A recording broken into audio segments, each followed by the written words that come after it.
Alright, so we ran out of time in that last one, but we'll continue on. So scholarly journal, this is where you would find your information for that.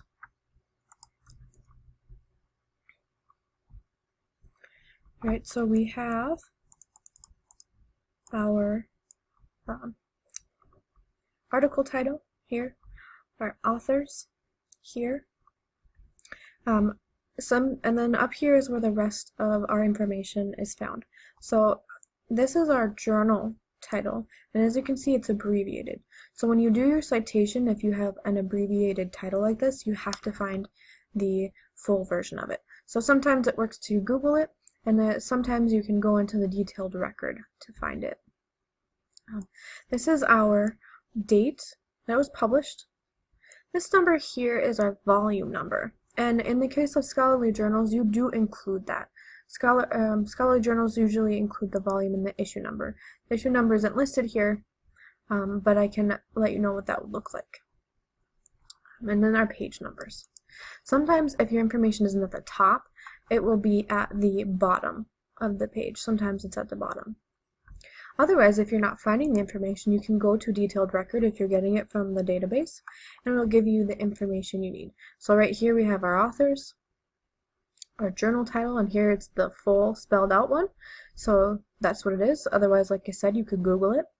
Here's our date, and it actually gives me more information. It gives me the month that it was published. Here's our volume number, and again, this one also gives me more information because it gives me the issue number.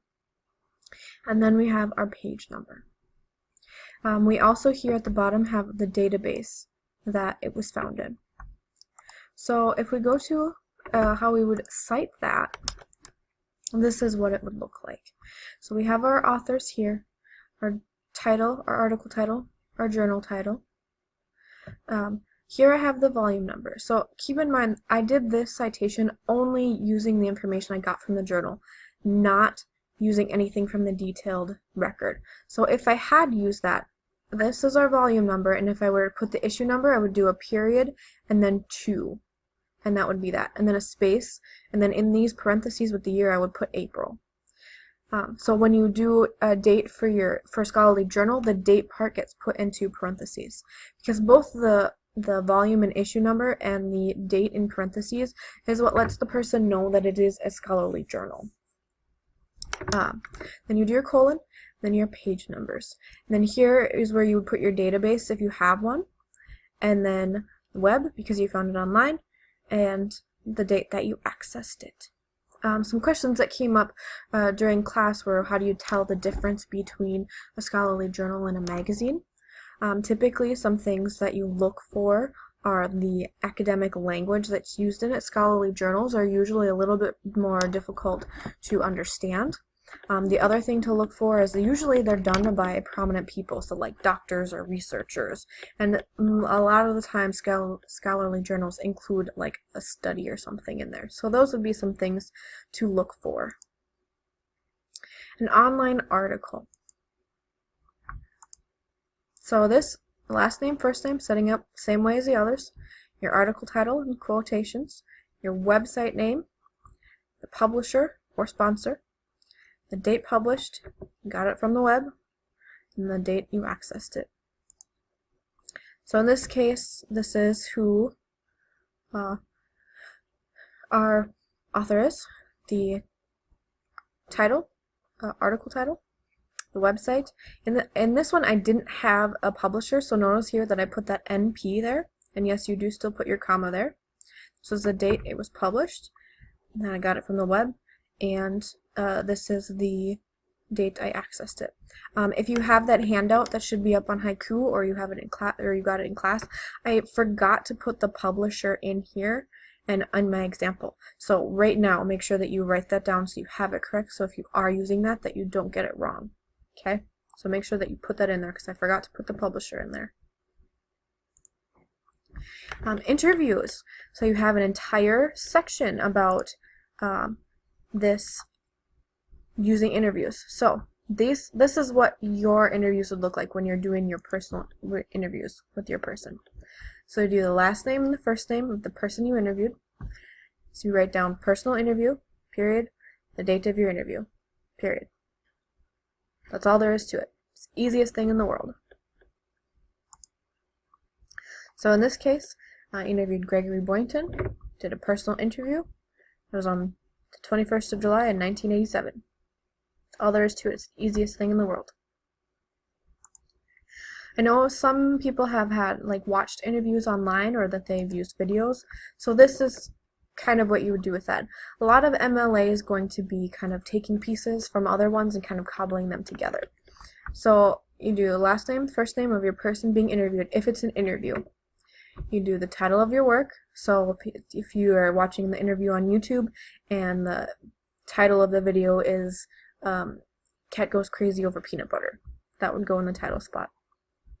The title of the overall website, so in the case of using YouTube, you'd put YouTube because that's the name of the website. The publisher or sponsor of the site, which in YouTube's case is also YouTube. And then a comma. Date of the publication, so the video, like on YouTube, it usually states the day that it was published. The web, because you found it online. Then the date that you accessed it. So this would be an example of one. So Gregory Boynton's being interviewed. This was the title of that video. Got it on YouTube, so that's the overall website name. YouTube is also the sponsor, because that's who has the copyright. The date that it was published. Got it on the web. And this is the date that I accessed it. So if you were to watch another video that wasn't an interview, you could use in the name of maybe the director, if it's given, or a reporter, if that's the case. Typically, it's kind of hard, especially if you're using YouTube, so you normally just start with the title of the work.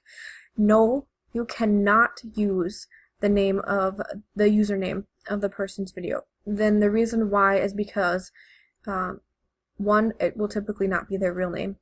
And two, sometimes people upload things. So they'll record a TV show and then upload it on YouTube, okay? You can't do that. So try to find if it's if you have a director of somebody or the reporter or something. If you can't figure it out, then it's okay to put the title of the work first. And just leave this part. Just leave it out. I know not many people use a book, but sometimes if you find a book online, then you have to use parts of this and then put it together with other parts.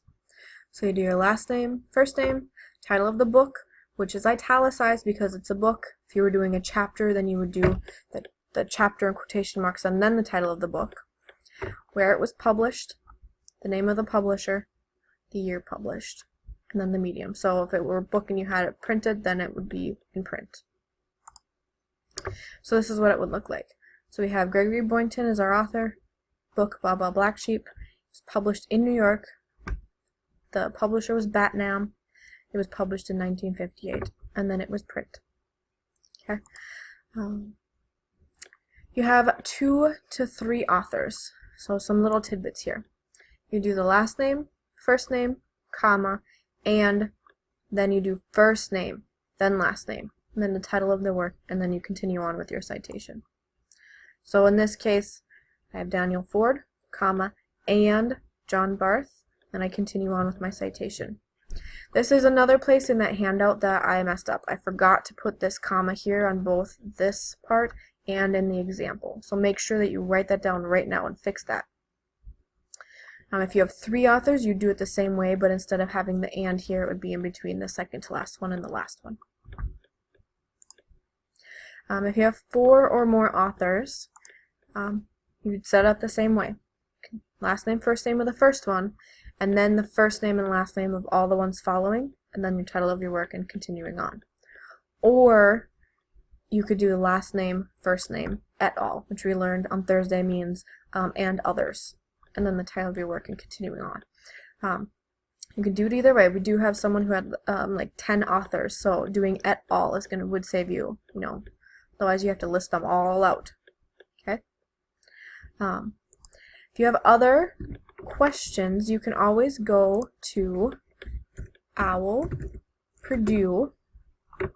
They will have some more information. So if you you know, a lot of people have PDFs that they got online, so like they Googled it and it came up with a PDF.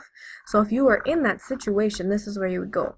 You would go to OWL Purdue, and then you do other common sources, and you scroll all the way to the bottom, and then it shows you this is what you would do. So PDF file, that's your medium. Okay, so sometimes with MLA you kind of have to cobble things together. So if you have a book and it was online in a PDF, then you would have to set it up like you would that book citation that I showed you, but then you'd also have to put like this, you'd have to put that PDF stuff in there too. So just do your best to try to put things together. If you have editors, there's a certain way you have to do that. So and those, I haven't gone through those, so just look it up on OWL Purdue and you should be able to find what you need. On that handout, I did not end up putting the scholarly journal setup on there, so if you can either look at the slides online or you can look on OWL Purdue. Okay, so I hope that this video was helpful, and I hope that you're not too confused and that everything's going well with your paper. So just keep on trugging along, and happy writing.